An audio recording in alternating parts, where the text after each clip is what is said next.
Everybody good today? Got a big crowd. Glad y'all found a place to sit. I'm just kidding. Hey, I have not really met y'all in person, but I've seen you here every week, and I'm Joan, okay? And I've been with you children. We're glad that you're here. Anybody have anything else they want us to mention before we start today? I'd just like to say before I start that I'm thankful for what all Randy and them did for Uncle Jerry. It was a beautiful service, and found out some stuff I didn't even know myself about him, you know. But it was, we appreciate everything they did to make it beautiful. Today, I want to ask you if anybody knows something that they like to eat that they really should not eat. Does anybody do that? Doug likes French baguettes. He'll eat the whole thing. He will, if he goes to a store. But I mean, I eat honey buns, so same thing. I mean, yeah. What do you eat that you know is not good? Oh, you like honey buns? Yeah, good. I love honey buns and a gallon of milk with it, or at least a pint. You know, it's good.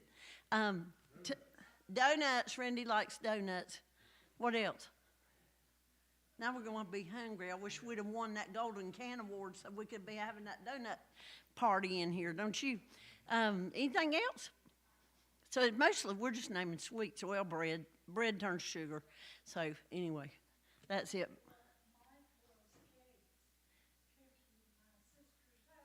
He likes what? Cake. He'll about eat a whole cake. I would too, especially if somebody makes it for you.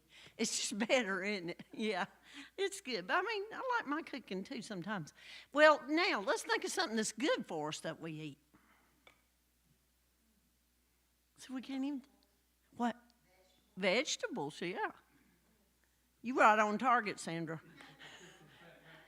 Fat, and cooked in fatback, Randy said. What is something else that's good for us? Fruit, eggs. How about some eggs? You know, they got us to not eating eggs for a while there, but then they said we could. And it's a good thing because our chickens are laying good right now. So that's a good thing. Well, the reason I'm asking all this is because it's really part of our lesson. But let's think about, like David was talking about his shoulder, and there might have been a time where, you know, David had some kind of, you know how we had those fads, I'm talking about old people now, not y'all younger people, where you'd buy that newest piece of equipment because, you know, there wasn't gyms to go to. Like some of us bought them rowing machines. I know where ours are still sitting at in the garage. I got one of them bicycles one time that you pull on the handles and pedal, and I thought, yeah, I'll sit in front of the TV and do that every night. I didn't do it long, but it was nice to hang clothes on. You know, but stuff like that. So today we're going to talk about things that are good for our physical body and our spiritual body. And I was thinking about, it talks about us taking care of ourselves, and maybe for some of us, we've kind of messed around so long that we didn't, that we're sort of getting in trouble for it. Maybe so, I don't know. We'll see about that. But, you know, some of the things are not good, but we're talking about Daniel. And in Daniel chapter 1, it's talking about how he refused the food that they were going to offer him, and he didn't want to defile himself. Now, one time we had a study here that we did, or I think might have been Jamie, or I don't know if it was Jamie that got it, the Beth Moore thing, or somebody. But it was about Daniel, and back then, what they did, they recruited these good-looking, physically fit, handsome men. You know, they were specific about who they picked, and they would take them to their kingdom because, see, they thought if they could get them to do their ways, then they wouldn't lead their people against them. You know, but it was specific that they did need to, you know, that they were good looking. I mean, just all around handsome really physically fit people. Well, see, they got Daniel and them, and they took 2 or 3 of them with him, and they were going to feed them this food, and he said, I'm not going to eat it. And so that's where we get in there today, and that's why Sandra wins the prize for saying vegetables, because that's in our lesson. But anyway, we're going to talk about that. So if you don't have a book, we're in Daniel chapter 1, and we're in verse 8. And it said that the writer said that, I don't know if it was he or she, when they were a teenager, that they didn't have any trouble taking care of their body, and they could eat anything they wanted to because, they were so active and all that. And then it said later, I think it's a woman, 2 children later, so usually men don't say having children makes them gain weight, but it might. Maybe the stress of it.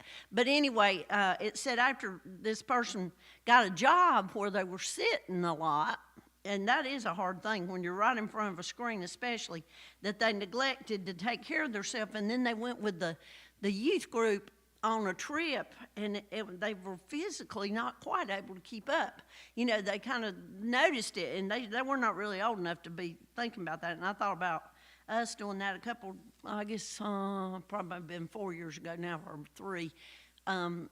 We was riding around at Labor Day with Randy and Tina, and we decided to go to Klingman's Dome. Wasn't that right? Yep. And I thought, did I get that? Because one time I think they changed that name for a minute, but we're going to call it Klingman's Dome. And, we got there, and I said, I just don't believe I can walk up there. So me and Tina did not, because Tina said she wasn't going to. And we didn't walk up there, but Doug and Randy did. And they got up way up in the clouds almost. But when they got up there, they couldn't see anything because it was foggy that day. But they did it, and we didn't. Then later, the next year, I think we went to Mount Mitchell, and we did walk to the top. But honestly and truly, I really got almost so out of breath. But that's what he's talking about. Sometimes we neglect to take care of ourselves. And we think, well, that don't matter. That ain't got nothing to do with me being a Christian, for us just to neglect our bodies. But our lesson today points out that maybe it does. So let's just see what it says. In our book, it says, the person writing that said, I hardly put any effort into caring for the body God gave me, because she was so busy with all these other things. It says that neglect was getting in the way of serving God, because she wanted to serve God by helping out with the youth group. It says it's impossible to separate my physical body and my service to God. So the person doing our lesson today maintains that we need to put both together. So we're going to see, we're going to have 2 different texts today, but we're going to start in Daniel, and then we're going to jump over into the New Testament.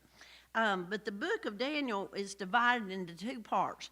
And chapters 1 through 6 are narratives about Daniel and his companions in service to various kings. And 7 through 12 consist of his visions. Because of these visions, this book is found in the prophecy section of the Bible. And then we're going to look at 1 Timothy, and it was written more than 500 years after Daniel's time. Timothy was a traveling companion and co-worker of Paul. And in this letter, Paul gives Timothy instructions regarding a situation in Ephesus where false teachings and those kind of things were going to cause problems. So let's start in verse 8 of chapter 1 of Daniel. It said, but Daniel resolved not to defile himself with the royal food and wine, and he asked the chief official for permission not to defile himself this way. So they had been forcibly, like I said, they went and found these guys, but it was in our book, it says they forcibly removed them from their families and brought them to the court of King Nebuchadnezzar. Their intention in bringing them was to reprogram them, so to speak. We hear a lot about that now, where people get desensitized or indoctrinated. You hear a lot of those kind of words right now. Into a teaching that maybe that your family, maybe that's not what you want your children to do, and then they talk about that a lot now, and things that, how things slip in so slowly we don't even realize that we changed our mind, but then we find out we have. And so that's what they were doing here. It says they brought them to the palace to reprogram them, and then they were trained to serve in the royal court, a process meant to thoroughly assimilate them into the culture of their conquerors. To begin this process, he gives them new names. They bring them in, they change their names, and then they prescribe food. They tell them to eat this royal food. And it says it's not clear exactly what the food might do to defile him, but the law of Moses forbids eating certain kinds of meat, but other kinds are acceptable. Wine was not forbidden, but it spoke of in negative terms when used in excess. And it says Daniel may be avoiding food and drink associated with pagan temple offerings and thus idolatry. But under this theory, the vegetarian alternative he proposes in verse 12 would be equally suspect, since flour is also offered to pagan gods. So we're not sure. But it says part of Babylon's success with its practice of bringing in these bright, young, educated men was when they brought them from the people that they had conquered, then they knew they wouldn't fight back against them for their country. So they wanted to bring them in to think like they thought, so then they wouldn't be a threat to them. So we think about that we need to stand up for what we believe, and sometimes we just kind of go along with whatever we're with, and you know, that could just be, you know, as simple as, like maybe you try to tell your children, or I'll tell, May told me about this little boy one time at school. She said, Mammy, I want to tell you something. She said, today, this I won't say his name, but this child said, I love Jesus during their art class. And she said, and some girls laughed at him. And she said, and then this other little girl said, well, I love Jesus. And I said, well, what did you say, May? And she said, I didn't know what to do. And I said, well, next time you could join in with that girl that said, I love Jesus too. Or you could say, that's a wonderful thing to love Jesus. I said, because you want to stand up for him. I said, you didn't have to get all, you know, fuss at the other people that laugh, but just be sure people know which side you're on. You know, but she was thinking about that. And so sometimes it's important all times it's important for us to really stand up for our faith and to be careful not to be swayed into somebody else's just because we kind of don't want to cause a rift, you know, or maybe it's a group we're working in or something. And, you know, it's just like Preacher Farrell has told us before, like when he's playing golf and some of the guys might use some words that he wouldn't use. As long as he don't start using them, you know, if he joined in and just said it with them too, you know, then they wouldn't think, like he said, that his life was no different from theirs, wouldn't he? So we have to look at those kind of things. But it says that they were trying to assimilate them so they would join in with them and do what they do and remove the threat of them sticking true to what they believed. It says Daniel's concern with the ritual purity of the royal food and requests a vegetarian diet, and that's a way of ensuring that he will not accidentally consume impure food. Daniel's decision is less about maintaining ritual purity and more about maintaining his sense of identity by refusing to be completely assimilated into the empire that conquered his people. He chooses to use his body and the food he eats as a way of honoring God. Because, see, they had changed his name. Wouldn't that be strange if you came in there and all of a sudden, you know, they started calling Emily Susan or something? You know, I mean, and you think, wait, oh, you talking to me? You know, or whatever. But eventually you just get on, you know, they gave them different names. All these things were happening. So that and then they, you know, say, you know, we do it like this or we do it like that. So he wanted to be sure to keep the identity that he came there with. Our book said, how do we decide which issues and situations call for setting a boundary? Just like I was telling you about, May tell me that. You know, that's something she didn't know, but I was glad she came home and asked, you know. I mean, sometimes, see, they come home from school, and I pick them up sometimes, and maybe they ought to tell me all this stuff before Melissa ever gets home, you know, and then she'll ask about their day, and they'll say, good, you know, and that's it, you know. But sometimes, not that she would tell me and not tell her, I didn't mean to imply that. But the thing is, you know, we want our children to know that we care about things that they care about, and we want to instill the love and the knowledge of God in them enough so that they do have questions about things and how to handle it. You might not just not even notice that. So we want to be sure that we're doing that. Our book says, describe a time when you honored a boundary to stay faithful to God's will. All right, and you can think about that in your times in your life, different times when we have to do what they ask to stay in God's will. I mean, we don't do what other people say. We do what we know to be best. There was another little section where this person said they wore white, that they had a meeting and they wore white that day, and then they ate something that had red coloring in it and spilled it before the meeting, and it's hard to clean that away. And it was saying that we need to be set apart, and the white outfit that she was going to wear would have been really outstanding in the meeting, but since it was kind of soiled, that just didn't go over too good. Let's look in verse 9. It says, now God had caused the official to show favor and compassion to Daniel. So it says, our book says, for the first time in the book of Daniel, of course we're just in the first chapter, but it says God is credited as an active force in his life. So it brings that right in. And it says this situation reminds you of someone else who found favor. Remember when Joseph, how when he got thrown into prison, but the prison guard was kind of good to him because he was a good person, Joseph was, and he honored God, and because he was polite, even though he was captive, he found favor, and that's how he eventually worked his way back out, because they recommended him to interpret those dreams. But it says Daniel's situation echoes the relationship between Joseph and the prison warden.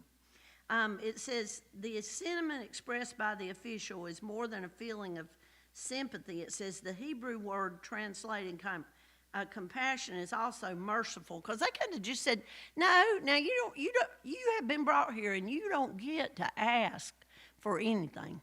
That you could have said that. But they listened to his request, and this is what he said, though. Let's see how he phrased it.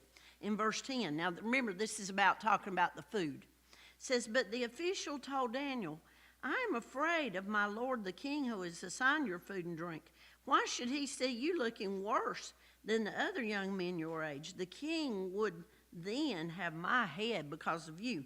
So the official didn't say no, but he thought that if he ate this vegetable diet instead of all what they was going to bring him, that he would be weaker or look less well. So let's just see what Daniel says.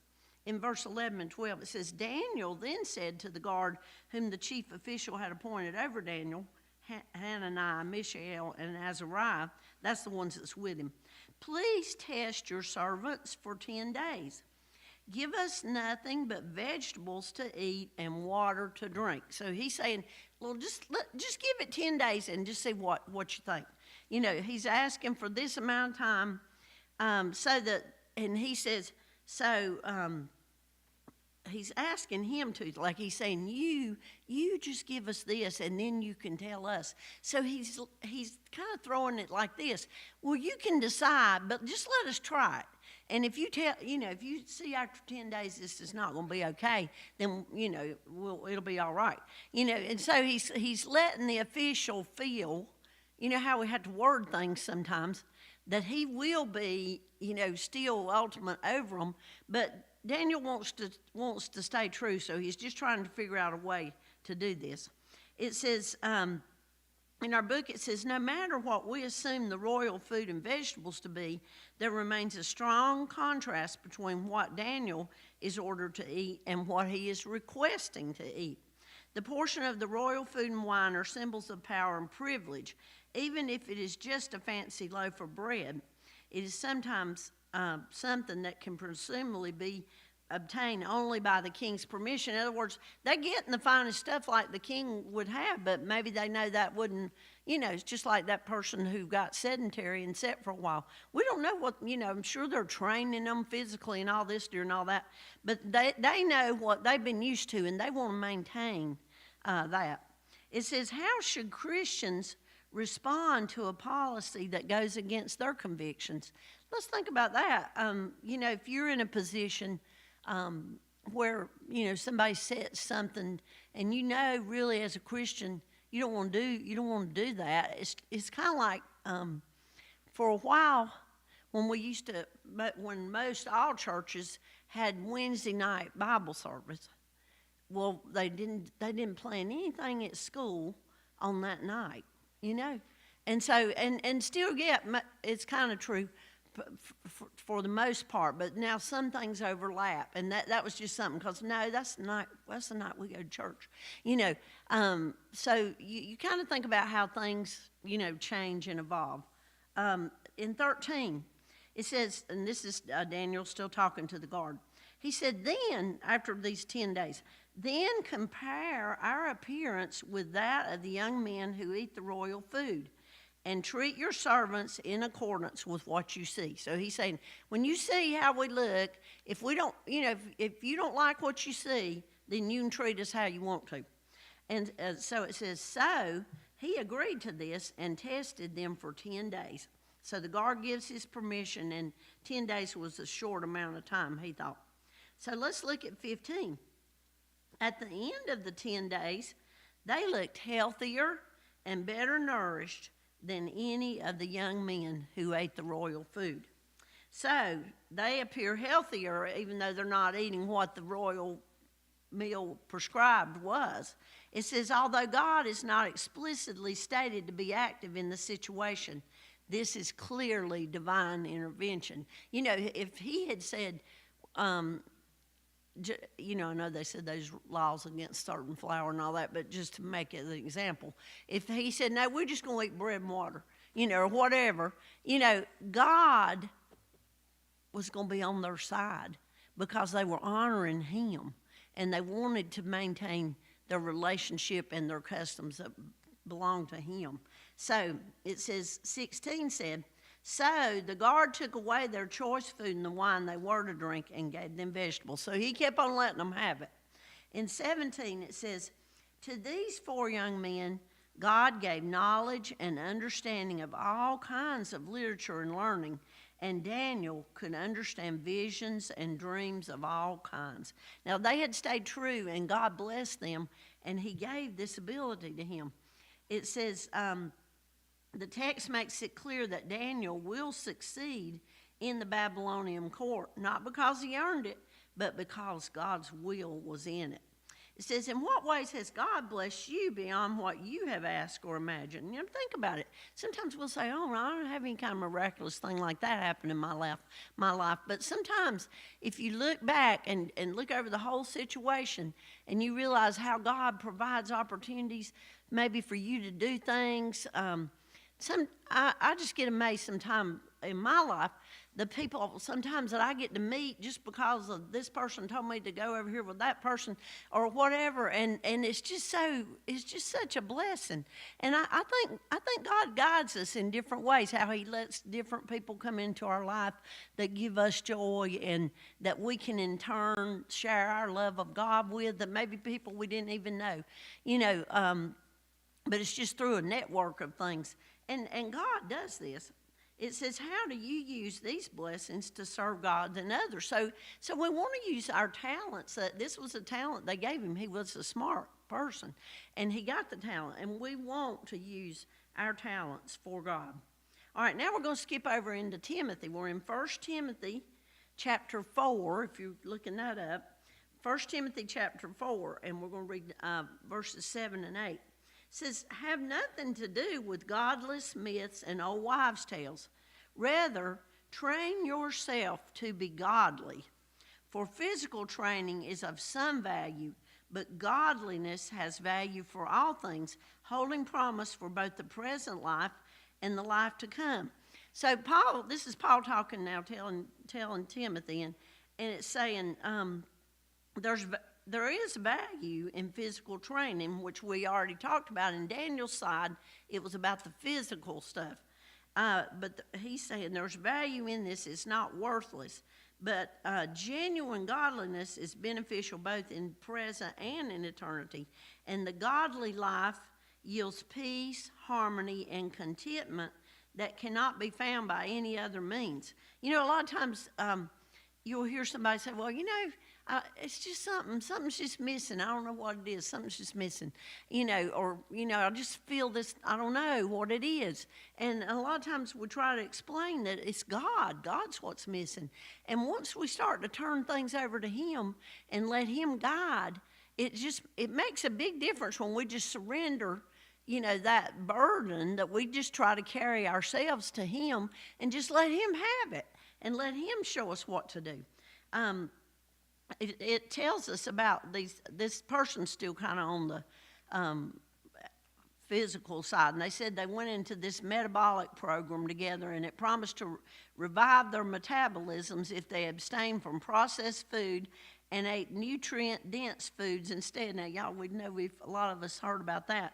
One of our favorite comedians, that Leanne Morgan, she'll say, I give up white bread, you know, and, you know, she goes on and on about that, but she didn't really. But anyway, you know, things like that, you just think about it. But they went through this thing, and it says more significant than the physical discipline that they gained during this was the spiritual fitness, because they was able to spend more time in prayer, worship, and reading the Bible than doing some of these other things.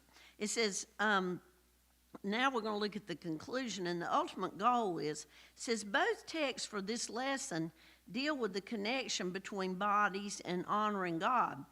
In Daniel, the part that we read in 8 through 17, Daniel and his companions resisted total assimilation into Babylonian culture and religion. This resistance took the form of tactfully refusing to eat the food and drink the wine given to them. Instead, Daniel requested water and food that was more in line with God's desires. Through God's intervention, his request was granted. You know, it wasn't just the way he phrased it. God was leading Daniel in what he said. It says, Daniel and his companions resisted being fully assimilated, maintaining their connection to their people and to God. It says strong connections can be formed through food and other kinds of consumption, but these connections may be relational. Now, talking about consumption, like I was talking about how much I'd like to drink some milk with a honey bun, I can consume a lot of that. There's all kinds of consumption of things that we do that could hurt us spiritually. You know, when we get too involved in you know, if we give our time of anything, too much of anything that keeps us away from God and serving Him and following His rules, any of those things are things we shouldn't consume. You know, so in too much of a quantity. So you just think about it. It said in our book, like, think about it. What if you were to, right now, if I just said we're going to think for 5 minutes, and we're going to think about what we do all day long. Just think about your normal day. You know, how each of us get up, get ready, or go to work, or go do this, or I go keep the grandchildren, or whatever you do. You know, but each of us are different in what we do. But if we think about each little step of our day, then, and this is something I'm going to put in your mind just so it might pop in there maybe about Tuesday. You think about it, and you think about the things, or as you're going through your day, don't write it down now, just pay attention as you go through your day tomorrow. Or today's a little different because we try to rest and honor the Sabbath. You know, but as we go through our day, what kind of things might hinder us from doing what God would want us to do? Or, you know, what kind of things, you know, just like the simple thing of sitting down, if we sit down to eat and we don't say a blessing. or something like that. Let's think about how, because I was watching, I was in there and I just started eating, and didn't thank God for the food or whatever. Or, just little things like that. What kind of things during the day hinder us from being fully engaged with God like we should be? So let's think about that and think about your day. And think about your physical side and your spiritual side, and what are you doing physically that hinders you spiritually, or how can you make those two things combine? So I'm just doing a challenge to everybody, including myself, that we do that this week and just try, as this time approaches, as we're in Lent and we're working toward, when Jesus died and gave the ultimate sacrifice. Sometimes we'll say, man, I had to give up so-and-so and so-and-so, for so long just to help somebody. Well, that wasn't a very grateful, thankful helpfulness, was it? So let's think about how we can better be more in tune, live our day more for God, and include Him more in all the things we do, so that it'll rub off on other people. So let's think about that. Like Daniel, do we stay true, or do we, watch out? It says, living within misaligned cultures. Now, if anybody does, we do. But, when you go back and look at it, we think this is the most terrible time ever. But that's how it was for a lot of people every time. Things were different from what they were used to as culture's gone on. But, so much stuff that we allow but we thought we never would allow or whatever now. But maybe that was true in like he was talking about the false teaching. That's what this lesson goes on into, this chapter. So we don't want to let that happen. But it says, let's during the time we live in this culture, it says Paul's words remind believers that faithfulness to God matters more. It's our priority. So let's look at our prayer. It says, Heavenly Father, you created all things and pronounced them good. Thank you for making us in your image. Help us honor that image so that we may bring glory to you in all that we are and in all that we do. In Jesus' name we pray. Amen. And our thought today is to honor God by honoring your body. So think about how to take care of yourself so that you can serve God better. And y'all have a good week. Thank you.